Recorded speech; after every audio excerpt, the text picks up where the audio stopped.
The cabin of the red-eye flight from Chicago to Seattle hummed with the low drone of engines, a muted symphony of restless passengers trying to sleep, read, or distract themselves from the cramped discomforts of economy class. Mara Tate sat in row 27, seat C, her 6-month-old daughter, Lily, finally dozing in her arms after a fussy hour of rocking and whispered lullabies. Mara's eyes burned with exhaustion, her body aching from the weight of single motherhood and the relentless demands of her new job as a marketing assistant. The tray table in front of her was cluttered with the detritus of survival, a half-empty bottle of formula, a crumpled tissue, and her phone, which she'd been using to scroll through photos of Lily to keep herself calm. One photo, in particular, always steadied her, a candid shot of Lily's first smile, her tiny face glowing under the soft light of their apartment window. Mara swiped to it now, her thumb lingering over the screen, her heart swelling with a love so fierce it sometimes scared her. She shifted in her seat,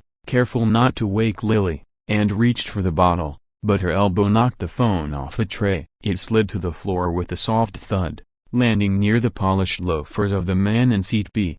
Mara froze, her breath catching as she glanced at him. He was older, maybe late 30s, with sharp features softened by fatigue, his dark suit slightly rumpled from the long flight. His name, she'd overheard from the flight attendant's greeting, was Ethan Caldwell, apparently someone important enough to warrant a first-class upgrade, though he'd stayed in economy for reasons she couldn't fathom. He'd been quiet the whole flight, his attention fixed on a laptop screen until he'd closed it an hour ago to stare out the window into the endless black. "Sorry," Mara whispered, her voice barely audible over the hum of the plane. She leaned forward, trying to reach the phone without disturbing Lily, but her arms were pinned by the baby's weight. Ethan glanced down, his expression unreadable, and bent to retrieve the phone. His fingers brushed the screen as he picked it up, and the photo of Lily still illuminated filled the display. Mara saw his hand pause, just for a fraction of a second, before he handed it back to her. "Cute kid," he said, his voice low, almost formal, but there was something in his tone, a hitch, a tremor that made Mara's stomach twist. She took the phone, her fingers brushing his, and murmured a quick thank you before tucking it into her pocket. She told herself it was nothing, just a polite stranger making small talk, but the way his eyes lingered on her, then darted back to the window, felt like a weight pressing against her chest. Mara didn't know Ethan Caldwell was the CEO of Caldwell Enterprises, a tech conglomerate worth billions, or that he'd been dodging board meetings and investor calls to take this flight incognito, hoping to clear his head after a brutal year of corporate warfare. She didn't know that the photo of Lily had stopped him cold because of the shape of her eyes, almond, like his sister's, like his own, or the dimple in her left cheek, a mirror of the one he saw in his own rare smiles. All Mara knew was that she was tired, that Lily was her entire world, and that she couldn't afford to think about anything else, especially not the man sitting next to her, whose gaze now seemed to burn a hole through the darkness outside. She adjusted Lily's blanket, her mind drifting to the past year. Leaving Jake had been the hardest thing she'd ever done, but staying would have been harder. He'd been charming at first, a whirlwind of promises and late-night talks in their college town, but the charm had faded fast when Lily came along. He'd called her a mistake, a burden, and walked out before she was born. Mara had rebuilt her life piece by piece, moving to Chicago for a fresh start, scraping by on late-night feedings and early morning shifts. She didn't have time for regrets, but sometimes, in moments like this, the loneliness crept in, sharp and unyielding. The plane hit a pocket of turbulence, and Lily stirred, letting out a small whimper. Mara rocked her gently, humming under her breath, but her eyes flicked to Ethan again. He was staring at his hands now, his fingers laced tightly together, as if holding something back. She wondered briefly what his deal was. Probably just another overworked businessman, she thought, dismissing the unease that gnawed at her. She didn't have the energy to care. The flight attendant passed by, offering drinks, and Mara declined with a tired smile. Ethan took a coffee, black, and sipped it slowly, his movements deliberate. She noticed the way his jaw tightened, the way his eyes kept drifting toward Lily, then away, like he was wrestling with something he couldn't say. It unsettled her, but she pushed it down, focusing on Lily's steady breaths. Hours passed, the cabin dim and quiet except for the occasional cough or rustle of pages. Mara's eyelids grew heavy, and she let herself drift, her head resting against the seat. She didn't notice when her phone slipped from her pocket again, landing near Ethan's foot. He picked it up, glancing at the screen to see if it was locked. It wasn't. The photo of Lily was still there, and this time, he studied it longer, his breath catching in his throat. He swiped, not meaning to pry, but another photo loaded, a selfie of Mara holding Lily, both of them laughing in the park. The date stamp caught his eye, 6 months ago, almost to the day. His mind raced, calculating, piecing together fragments of a memory he'd tried to bury. 9 months before that photo, he'd been in Chicago for a conference, a rare night off, a bar, too many drinks, and a woman whose name he'd never caught. She'd had dark hair, a laugh that cut through the noise, and a way of looking at him that made him feel seen. Not as a CEO, but as a man. They'd spent one night together, no strings, no promises, just a fleeting connection before he flew back to Seattle. He'd thought of her sometimes, wondered where she'd gone, but life had moved on. Until now, he looked at Mara, really looked at her, and the pieces clicked into place. The curve of her jaw, the way her brow furrowed when she soothed Lilia. It was her. And Lilia broken bar, those eyes, that dimple. His heart pounded, a mix of fear and certainty. He wanted to speak, to ask, but the words stuck in his throat. What could he say? How could he be sure? And if he was right, why hadn't she told him? Mara stirred, sensing his gaze, and opened her eyes. She caught him staring, his face pale, his coffee untouched and cold on the tray. "Everything okay?"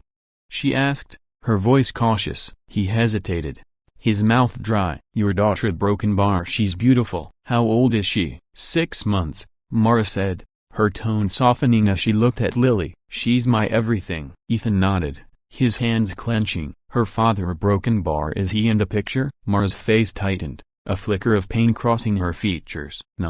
"He's not. Never was." The words hit Ethan like a punch. He wanted to ask more, to demand answers, but the plane was descending now, the captain's voice crackling over the intercom about seatbelts and tray tables. Mara busied herself with Lily, and Ethan turned back to the window, his mind a storm of questions. He didn't know how to bridge the gap between suspicion and truth, but he knew one thing: he couldn't let her walk away without finding out. The plane landed with a jolt, and passengers began the slow shuffle to disembark. Mara gathered her things, her movements practiced but weary, and Ethan watched her, his heart racing. As they stepped into the aisle, he touched her arm lightly, his voice low. "Can we talk, just for a minute?" Mara frowned, adjusting Lily's weight. "I'm kind of in the rush. I need to get her home."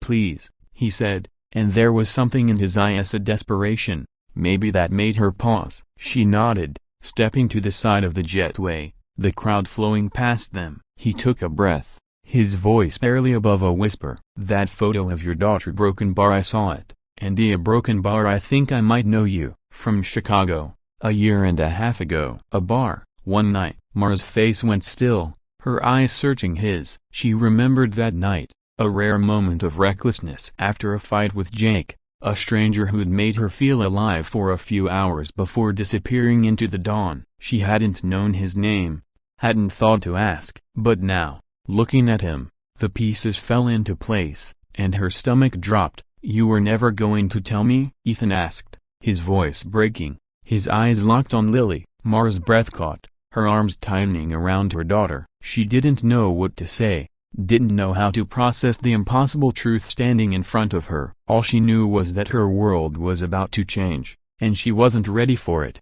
The Seattle airport buzzed with late-night travelers, their voices a dull roar against the clatter of luggage wheels. Mara stood frozen in the jetway, Lily stirring in her arms, as Ethan's words echoed in her mind. "You were never going to tell me?" Her heart pounded, a mix of fear and defiance. She didn't owe this man anything, and not an explanation, not a confession, but the way he looked at Lily, with a mix of awe and pain, made her chest ache in a way she couldn't ignore. "I don't even know you," she said finally, her voice sharp but shaky. "One night doesn't make you her father." Ethan flinched, his hand running through his hair. I know, I'm not saying a broken bar, He stopped, his eyes darting to Lily, then back to Mara. She looks like me, the eyes, the dimple. I saw the photo, and I just knew. Mara's grip on Lily tightened, her mind racing. She'd never planned for this, never imagined the stranger from that night would reappear, let alone on a random flight. She'd buried that memory,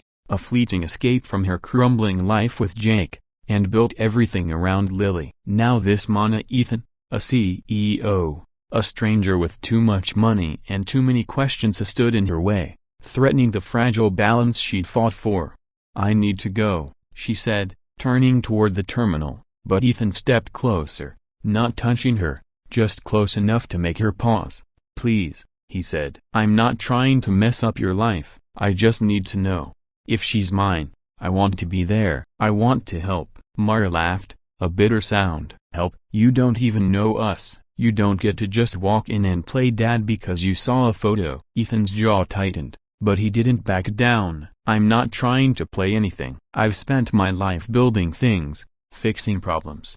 If she's my daughter, I want to do right by her. By you. Mara shook her head, her throat tight. You don't get it. She's not a problem to fix. She's my daughter. Mine. She turned again, walking briskly toward baggage claim, her heart hammering. Ethan followed, keeping his distance but not letting her out of sight. She could feel his eyes on her, could sense the weight of his unspoken questions. At the baggage claim, Mara stood by the carousel, rocking Lily, who was starting to fuss. Ethan lingered a few feet away, his suitcase already in hand, probably because he'd paid for priority service. She thought bitterly. She didn't want to talk, didn't want to face the possibility that he was right, but as the minutes ticked by, the silence between them grew heavier, and she knew she couldn't run forever. Fine, she said, turning to face him, her voice low so the other passengers wouldn't hear. Let's say you're right. Let's say a broken bar, maybe she's yours. What then? You swoop in, throw money at us, and what? Take her to your penthouse on weekends? I don't even know who you are. Ethan's face softened, but his eyes were intense. I'm Ethan Caldwell. I run a company, yes, but I'm not here to throw money at you. I want to know her. I want to know you. I didn't know about her until tonight, Mara. I swear. Mara's eyes stung, and she looked away, focusing on the carousel as bags thumped onto it. I didn't know how to find you, she said quietly. It was one night. I didn't even know your name. And then Jake left, and I had her, and a broken bar. I didn't think you'd care. I care, Ethan said, stepping closer, his voice raw. I don't know how to do this either, but I care. Mara looked at him, really looked at him, and saw the man from that night, of the one who'd listened to her ramble about her dreams over cheap whiskey, who'd made her laugh for the first time in months. She saw the fear in his eyes now, the same fear she felt every day as a single mom. Maybe he wasn't lying, maybe he did care, but that didn't mean she could trust him. I need time, she said finally, grabbing her bag from the carousel. This is too much. I need to think. Ethan nodded, pulling a business card from his pocket. My number, my email. Call me when you're ready, or if you need anything, please. Mara took the card, her fingers trembling, and slipped it into her pocket. She didn't say goodbye, just turned and walked toward the exit, Lily's warmth grounding her as the world spun. Ethan watched her go, his heart heavy with the weight of a truth he wasn't sure he could claim.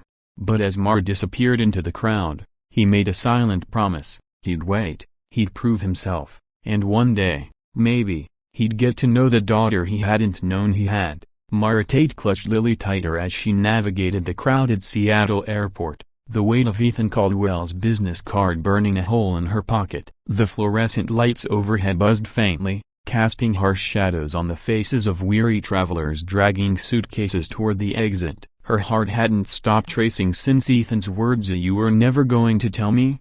Had sliced through the jetaway's stale air. She didn't look back, didn't dare, but she felt his presence lingering behind her, a shadow she couldn't shake. Lily fussed, sensing her mother's tension, and Mara murmured soft reassurances, her voice trembling as she tried to ground herself. The night felt endless, the world too small to hold the collision of her past and present. Outside, the air was crisp, tinged with the damp promise of rain. Mara hailed a cab, her hand shaking as she buckled Lily into the car seat she'd lugged across the country. The driver, a grizzled man with a kind smile, asked about her trip, but she barely managed a polite nod, her mind replaying Ethan's fascia, the shock in his eyes, the way his voice cracked when he saw Lily's photo. She didn't want to believe it, didn't want to entertain the possibility that this stranger, this polished man in a suit, could be Lily's father. But the dimple in Lily's cheek, the shape of her eyes, as she couldn't unsee the resemblance now that he'd pointed it out. It was like a puzzle piece she'd ignored, now snapping into place with a clarity that terrified her. The cab wound through Seattle's glittering skyline, the Space Needle a distant silhouette against the night. Mara's apartment was a modest one-bedroom in a quiet neighborhood, a far cry from the corporate towers Ethan probably called home. She paid the driver, hoisted Lily's car seat, and climbed the stairs to her third-floor walk-up, her legs heavy with exhaustion. Inside, the apartment smelled of lavender from the diffuser she'd left on, a small comfort in a life stretched thin. She settled Lily into her crib, the baby's soft snores a balm to her frayed nerves, and sank onto the couch, pulling Ethan's card from her pocket. Ethan Caldwell, CEO, Caldwell Enterprises. The words were embossed in sleek black font, the card heavy with expensive stock. She turned it over, half expecting a handwritten note, but the back was blank. She tossed it onto the coffee table, her fingers lingering on the edge as if it might burn her. She didn't owe him anything. One night, a year and a half ago, didn't make him family, but the memory of that night, a blurry, reckless, a fleeting escape from her unraveling life with Jakey, clawed at her. She hadn't known his name, hadn't thought to ask. He was just a stranger who'd listened, who'd made her feel seen for a few hours before vanishing. Now he was here, claiming a piece of her daughter, and she didn't know how to keep him out, or if she even should. Mara's phone buzzed, a text from her friend Sarah, checking if she'd made it home. She typed a quick reply, then opened her photo app, scrolling to the picture of Lily that had started it all. Those almond eyes, that tiny dimple. She'd always thought Lily looked like her, but now she saw Ethan in every curve of her daughter's face. Her stomach twisted. What if he was right? What if Lily was his? And if she was, what did that mean for the life Mara had built, brick by painstaking brick? After Jake walked out, she didn't sleep that night, her mind a tangle of what-ifs. By morning, Lily's cries pulled her from the couch, and she moved through the Rutenia diapers, formula, a quick shower while Lily babbled in her bouncer. But Ethan's card sat on the table, a silent demand. She ignored it for 3 days, throwing herself into work, into Lily, into anything that kept her from thinking about him. On the 4th day, Sarah came over, her no-nonsense energy filling the apartment as she cooed over Lily and poured them both coffee. "You look like hell," Sarah said, handing Mara a mug. "What's going on?" Mara hesitated, then spilled it all at the flight, the photo, Ethan's words. Sarah listened, her eyes widening,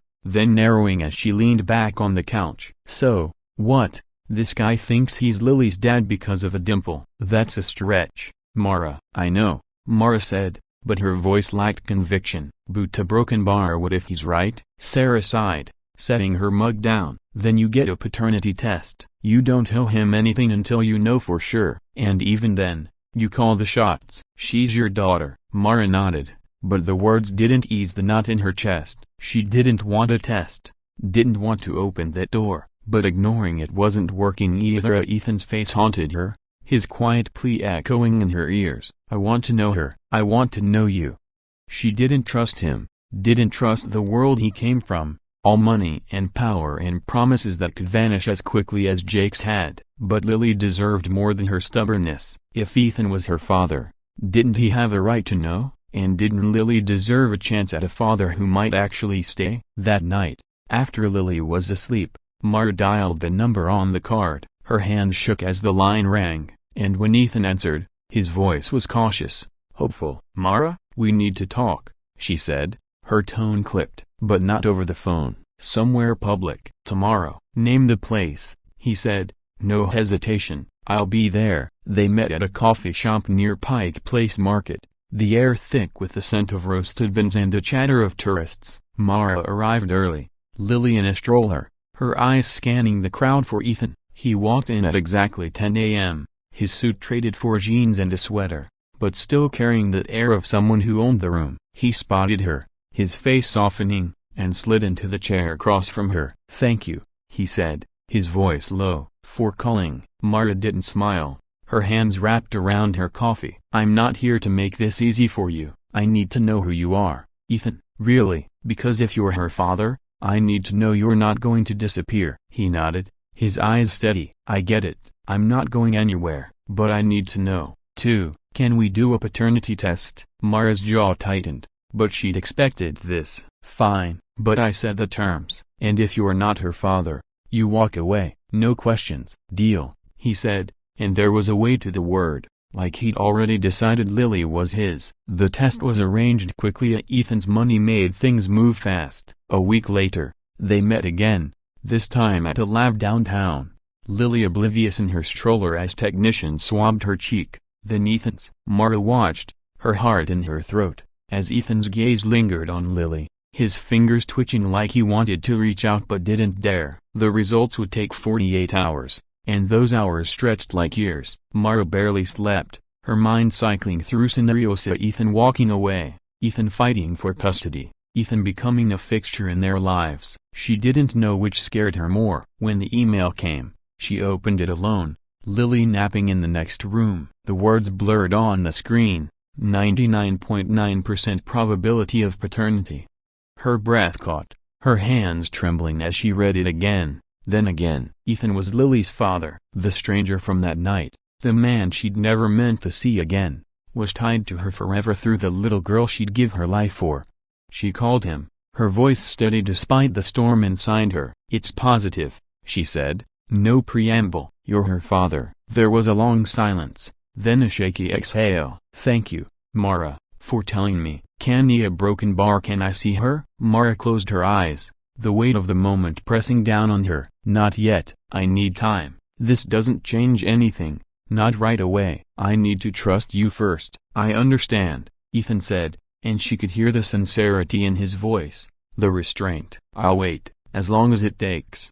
Over the next month, Ethan kept his word. He didn't push, didn't show up unannounced, but he texted every few days, asking about Lily, offering small gestures: a toy delivered to their apartment, a gift card for groceries. Mara bristled at first, suspicious of his money, but she couldn't deny the relief of a fridge stocked without stretching her budget. Slowly, she let him in, agreeing to short meetings at the park, always with Lily in her stroller, always on her terms. Ethan was patient, asking about Lily's favorite songs, her sleep schedule, never pushing for more than Mara was ready to give. But she saw the way he looked at Lily, the quiet awe, the longing, and it chipped away at her defenses. One rainy afternoon, as they sat under a park pavilion, Lily giggling at Ethan's silly faces, Mara finally asked the question that had been burning in her. "Why do you care so much? You could walk away, go back to your life. Why stay?" Ethan leaned back,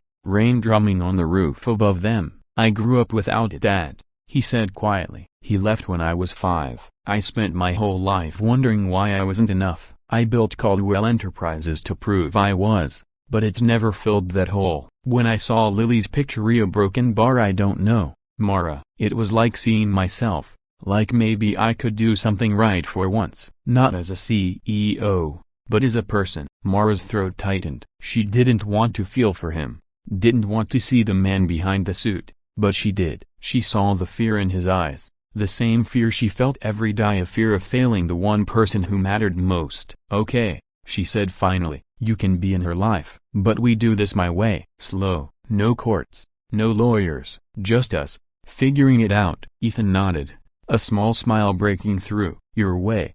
Over the next few months, they built a fragile rhythm. Ethan came to the apartment once a week, playing with Lily, reading her stories while Mara watched from the kitchen, her heart caught between fear and hope. He didn't push for more, didn't flaunt his wealth, though Mara saw the way he quietly paid for Lily's daycare when her hours at work increased. She didn't thank him, not yet, but she stopped pushing him away. One evening, as Lily dozed on Ethan's shoulder, Mara watched them from the couch, her coffee cold in her hands. The man she'd met that night in Chicago wasn't the CEO she'd feared. He was just Ethan, flawed and trying, learning to be a father one small moment at a time. And as Lily's tiny hand curled around his finger, Mara felt something shift, a crack in the walls she'd built, letting in the possibility that maybe, just maybe, they could be a family. Not the one she'd planned, but one she could choose, one step at a time. The Seattle spring bloomed with a tentative warmth,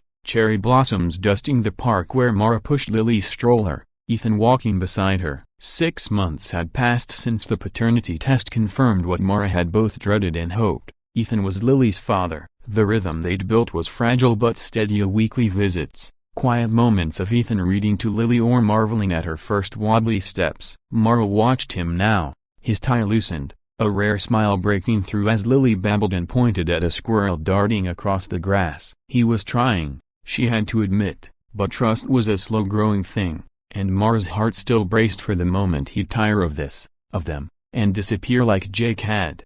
They stopped at a bench, Lily tugging at Ethan's sleeve, demanding his attention. He crouched to her level, letting her pat his face with sticky hands, and Mara's chest tightened at the sight. She'd spent so long guarding Lily, guarding herself, that these moments felt like a betrayal of her own defenses. Ethan glanced up, catching her expression, and his smile faded. "You okay?"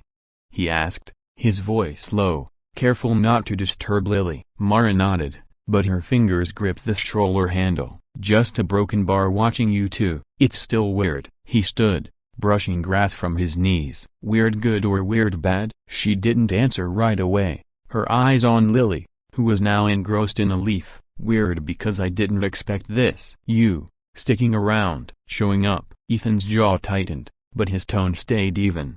"I told you, Mara, I'm not going anywhere." She wanted to believe him, but the weight of her pasta, of Jake's promises, of her own mother's warnings about men who leave you, made it hard. "People say that," she said finally, "until it gets hard." Ethan didn't argue, just nodded, his eyes on Lily. "Then I'll keep showing up until you believe me." That night, back at her apartment, Mara tucked Lily into her crib, her mind replaying the day. Ethan had stayed longer than usual, helping with dinner, laughing when Lily smeared mashed peas on his shirt. He hadn't flinched, hadn't complained, just wiped it off and kept playing. It was disarming, the way he fit into their small, messy life, but Mara couldn't shake the fear that it was temporary. His world of boardrooms, private jets, a life of power was so far from hers. What happened when he realized Lily came with tantrums, sleepless nights, and a mother who didn't trust easily? Her phone buzzed. A text from Ethan. "Thanks for today. Lily's laugh is the best thing I've ever heard. Can I take you both to the aquarium next weekend?" Mara stared at the screen, her thumb hovering. She typed maybe and deleted it, then tried again. "Okay, Saturday." She hit send before she could overthink it, her heart pounding with a mix of dread and something softer, something she wasn't ready to name. The aquarium day came, and Ethan arrived early, a stuffed penguin under his arm for Lily. Mara watched him navigate the crowded exhibits, holding Lily up to see the jellyfish, his voice animated as he made up stories about their glowing dance. Lily squealed, her tiny hands smacking the glass, and for the first time, Mara let herself laugh, really laugh, at Ethan's terrible fish puns. For a moment, they felt like a unit, not just two people tied together by a DNA test. As they left, Lily dozing in her stroller, Ethan turned to Mara, his expression serious. "I know you're waiting for me to screw this up," he said quietly. "But I'm not him, Mara. I'm not Jake." Her breath caught, the name a knife she hadn't expected. "I know," she said, her voice barely above a whisper. "But I've only got her to protect.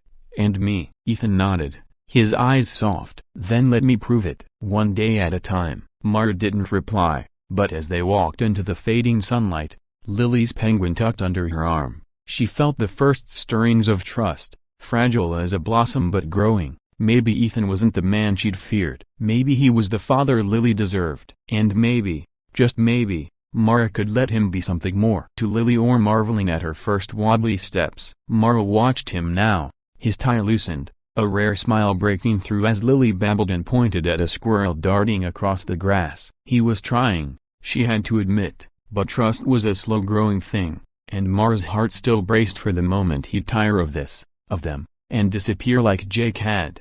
They stopped at a bench, Lily tugging at Ethan's sleeve, demanding his attention. He crouched to her level, letting her pat his face with sticky hands, and Mara's chest tightened at the